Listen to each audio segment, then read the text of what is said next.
Hey, everybody, it's Pat Jones. I am here today with our friend Brandon Johnson, and I invited Brandon to come talk with us a little bit because we went down and visited a course that he'd done extensive work on at Lakewood National down in Florida a month or so ago.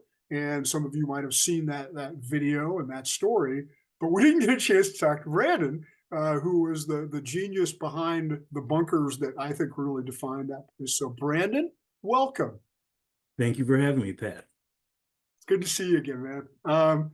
So when we were down there, one of the things that immediately stands out is here's a classic course that was one of the last designs that Mr. Palmer touched before his passing, and it had just some amazing characteristics, but also it was kind of an underdeveloped process or underdeveloped course from a bunkering standpoint. Tell us what you did when you went in there and were asked to redo those bunkers and to take a fresh look at that course. What did you try to accomplish? What was top of mind for you when you were looking at the bunkers at Lakewood National? Yeah. Well, those bunkers originally had some character, and two things happened. One, over time, the lines completely changed. There was a liner in there that had failed, and so sand was being brought all the way up to the top. So a lot of the intricate edges were gone. And then we got Hurricane Debbie, which completed the the destruction of those bunkers. And when I saw the golf course after the hurricane, I mean, it was unrecognizable, and there was nothing left from what was originally there. Mm. So there were two things. One, there were some really cool bunkers out there, and some we wanted to restore because they were really interesting bunkers and get them back to exactly how they were. There were some others that we did take a few liberties within, say, the theme of those bunkers, that had this variable lip height that would Mhm. just change almost on a whim, Huh. and create some slightly different new looks, some improved looks on those existing bunkers. Uh, So me as an amateur, as somebody who doesn't do what you do, the bunkers are just visually stunning. They have they have a really appealing but also intimidating look and feel to them. Where did you kind of find that look? What was your model that you tried to follow to create that? Yeah, I mean, one, we're in the state of Florida where the sun is always shining, Mhm. and sometimes bunkers with that constant, really thin lip get lost in that landscape, and that's a big landscape. Mhm. When it was originally built, it was flat, so everything you see out there is created, and it's wide, so you need to have something that meets that moment. So we were looking at thicker edges and something that, in the middle of the day with that high Florida sun is still going to have some contrast and some shadow to it. So that was one part of it. And of course, as a golf course architect, you travel and you get inspired by other things. And there were some bunkers that I saw down in Australia. There was one in particular at Victoria that sticks in my mind, and there were a few others at Royal Melbourne that started to have that variable lip depth, and it would be really, really thin on one edge and then get really, really thick. Obviously, there they had the fescues and things that would create another layer of texture. We weren't using that, but that was kind of an early jumping off point for those bunkers. So the challenge was how do you create that look and feel, and how do you wrap that sod down to the sand level without successfully doing it without having erosion problems and washouts and things like that. So what kinds of options did you look at? And I know the contractor eventually, what they did, but what was paramount in your mind as an architect to make sure to protect that bunker design? Yeah. I mean, having a material that you can, well, one that you can work with. And we were blessed to have a really good kind of organic sand. And so it would Mhm. pack really well. And we were able to divert water around some of these bunkers. But then to have a bunker liner that's not going to fail anytime soon, and that a bunker liner is also going to help define that edge and keep the edge when you're needing to do your maintenance, that there's something there to find, and then also something there that's going to stay structurally sound. Um, and still meet that moment of really, really thick, deep lips that were, sometimes 12 to 18 inches deep. And, we're lucky with that Bermuda grass. I mean, it's going to grow.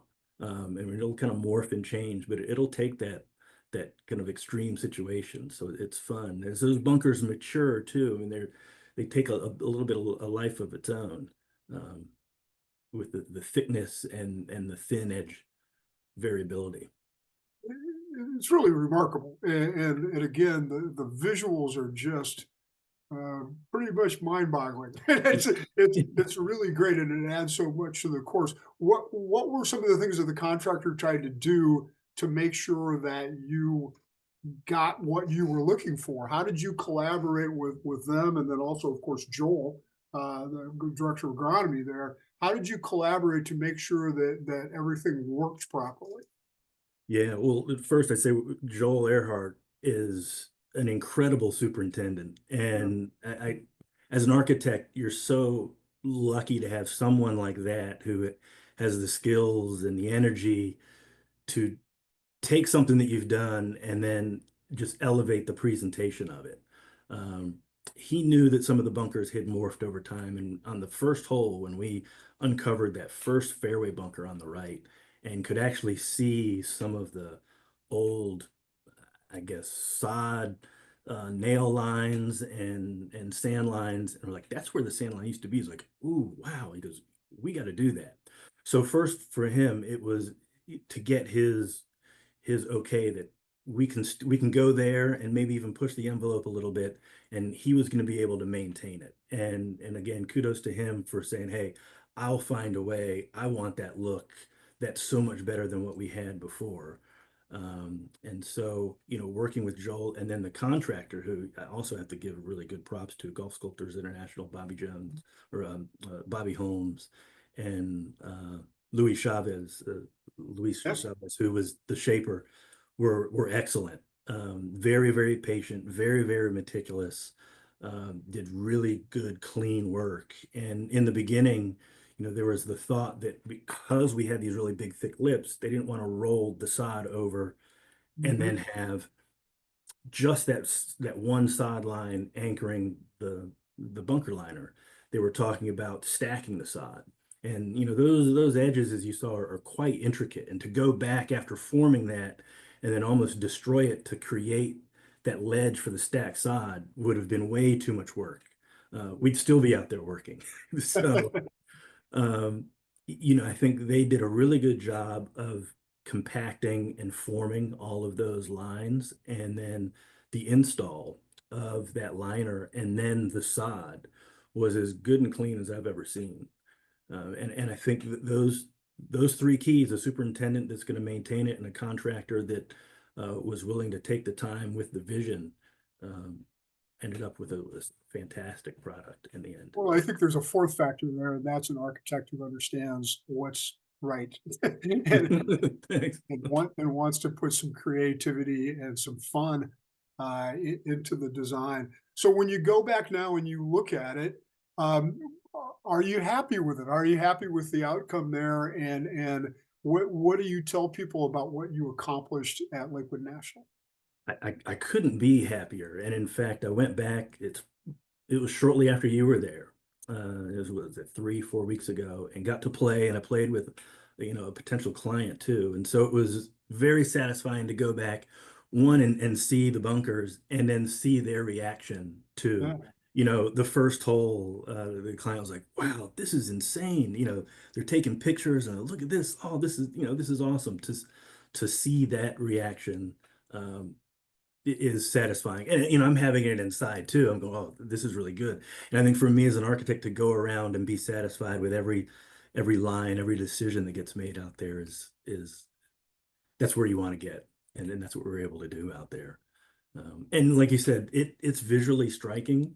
But it's not like you go around that golf course and you're in bunkers all day either.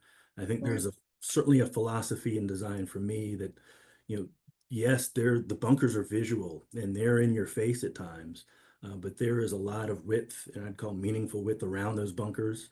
So if you do get in some of those bunkers, and I did, I remember, second hole right in right in that bunker, I was taking the aggressive line, but it's also shaped in a way where you can get out, and you can still play. So it's in a way, it's shame on you for getting in the bunker, but hopefully the beauty of the bunker makes you smile and you can get out and have one of the best experiences in golf, which is recovering from a bad shot. I love it. I love it. And I love your enthusiasm. And I can't wait to see your next work. You're working up in Myrtle Beach right now, I understand. Yeah, we're going to start phase 2 of the Myrtle Beach National Kings North project. So that'll be a lot of fun. And also in North Carolina at North Carolina State University, doing Oh, some work really? for the golf team practice area. Okay, cool. And Yeah, that's associated, what's the name of the course there? It's called it's the the Lonnie Pool Golf Course. Avalani Pool. That's right. So Yeah, this is the new practice area. Cool. yeah, Right in your backyard, right in your old hometown. yeah, yeah. Love it. It feels like going home. That's great. Good for you. Well, thank you for your time, and we wish you the best. And I got to tell you, every conversation you and I have had, every time we've had a chance to work together, I've always enjoyed. So we'll just keep thinking of good reasons to hang out together. Okay. I love it. I look forward to it. Thanks so much for the invite. Always good Take care, talking with you. Brandon. All right. Take care. Bye.